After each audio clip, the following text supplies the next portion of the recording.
Sciatica हे नाव तुम्ही नक्कीच ऐकलं असेल हो ना, पण या नावामागे जी वेदना आहे ती लाखो लोकांना छळते. आणि गंमत म्हणजे याबद्दल खूप गैरसमज आहेत. तर चला, आज आपण या वेदनेमागचं नेमकं विज्ञान काय आहे ते समजून घेऊया आणि हो, त्यातून सुटका कशी मिळवायची याचे सोपे मार्गही पाहूया. कधी असं झालंय का की कमरेपासून थेट पायापर्यंत एक सणसणीत कळ गेलीये, अगदी विजेचा झटका बसावा तशी? हो, अनेकांसाठी हा अनुभव खूप ओळखीचा असतो. ही एक अशी तीव्र वेदना आहे जी अचानक येते आणि आपलं सगळं काम थांबवून टाकते. खरं तर हीच सायटिकाची खरी ओळख आहे. आज आपण याच वेदनेच्या अगदी मुळापर्यंत जाणार आहोत. अच्छा, आता एक गोष्ट अगदी स्पष्ट करून घेऊया, आणि ही सगळ्यात महत्वाची गोष्ट आहे. सायटिका हा स्वतः कुठला आजार नाहीये. हो, बरोबर ऐकलत.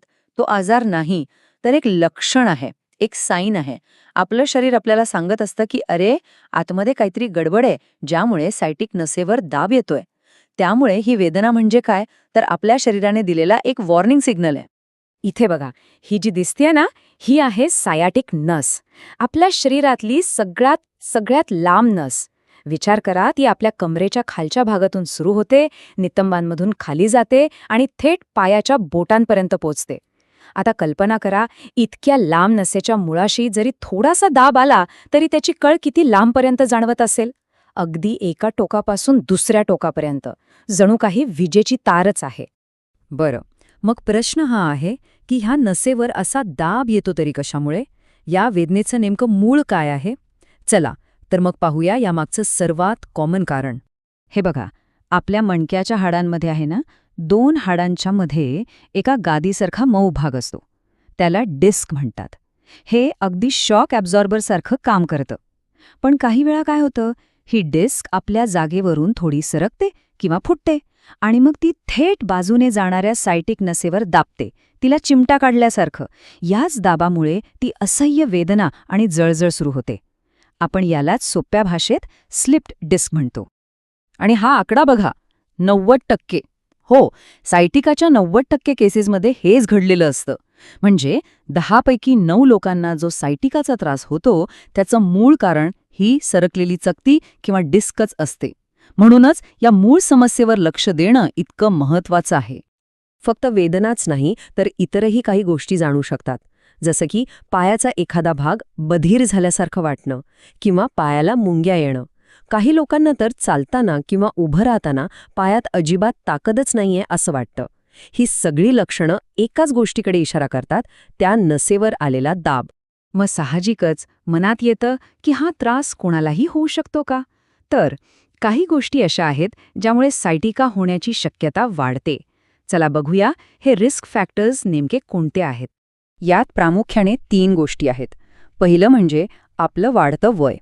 जसं जसं वय वाढतं तसतशी मणक्याची नैसर्गिक झीज होते. दुसरं, लठ्ठपणा किंवा जास्त वजन.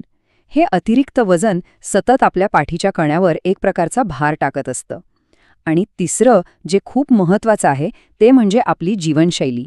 म्हणजे तासनतास चुकीच्या पोझिशनमध्ये बसून काम करणं किंवा अचानक कोणतीतरी जड वस्तू उचलणं, या सगळ्या सवयींमुळे थेट त्या नसेवर दाब वाढतो.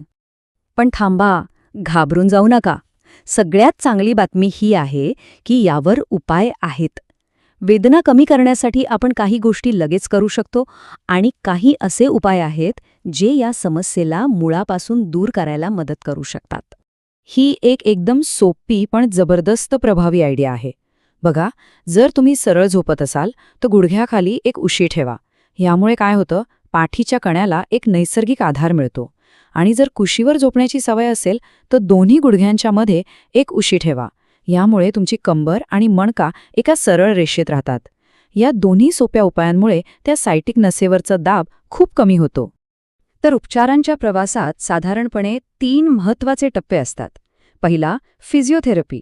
यात तज्ज्ञ तुम्हाला असे व्यायाम शिकवतात ज्यामुळे तुमचे स्नायू मजबूत होतात. दुसरा टप्पा म्हणजे स्ट्रेचिंग. साधे हलके ताणाचे व्यायाम केल्याने नसेवरचा दाब कमी होतो. आणि तिसरं म्हणजे औषधोपचार. वेदनाशामक औषधं तात्पुरता आराम नक्की देतात, पण एक गोष्ट लक्षात ठेवा, ती नेहमी फक्त डॉक्टरांच्या सल्ल्यानेच घ्यायची. आता आपण एका खूप महत्त्वाच्या मुद्द्यावर बोलणार आहोत. काही लक्षणं अशी आहेत ज्यांच्याकडे दुर्लक्ष करणं अजिबात परवडणारं नाही. ही लक्षणं म्हणजे धोक्याची घंटा समजा. हे नीट ऐका. जर वेदना असह्य असेल, म्हणजे अजिबात कमी होत नसेल, जर पायातला बधीरपणा किंवा अशक्तपणा वाढतच चालला असेल आणि सगळ्यात गंभीर म्हणजे जर मलमूत्र विसर्जनावरचं नियंत्रण सुटत असेल, तर ही एक मेडिकल इमर्जन्सी आहे. असं काहीही जाणवल्यास अजिबात वेळ वाया घालवायचा नाही. ताबडतोब डॉक्टरांकडे जायचं. कारण ही लक्षणं कॉर्डा इक्विना सिंड्रोम नावाच्या एका गंभीर आजाराचे संकेत असू शकतात. यामध्ये होतं काय की मणक्याच्या शेवटच्या भागातल्या नसांवर प्रचंड दाब येतो आणि त्यावर जर वेळेत उपचार झाले नाहीत तर कायमचं नुकसान होऊ शकतं. त्यामुळे हे खूप सिरियस आहे. तर आज आपण सायटिका म्हणजे काय, त्याचं मूळ कुठे आहे, त्याची कारणं काय आणि उपाय काय हे सगळं समजून घेतलं. पण ह्या सगळ्या चर्चेतून एक गोष्ट अगदी स्पष्ट होते. प्रतिबंध हा उपचारापेक्षा कधीही चांगला, हो ना? मग आता खरा प्रश्न हा आहे की ही वेळच येऊ नये म्हणून आपल्या मणक्याचं आरोग्य जपण्यासाठी आपण रोजच्या आयुष्यात असे कोणते छोटे पण महत्त्वाचे बदल करू शकतो?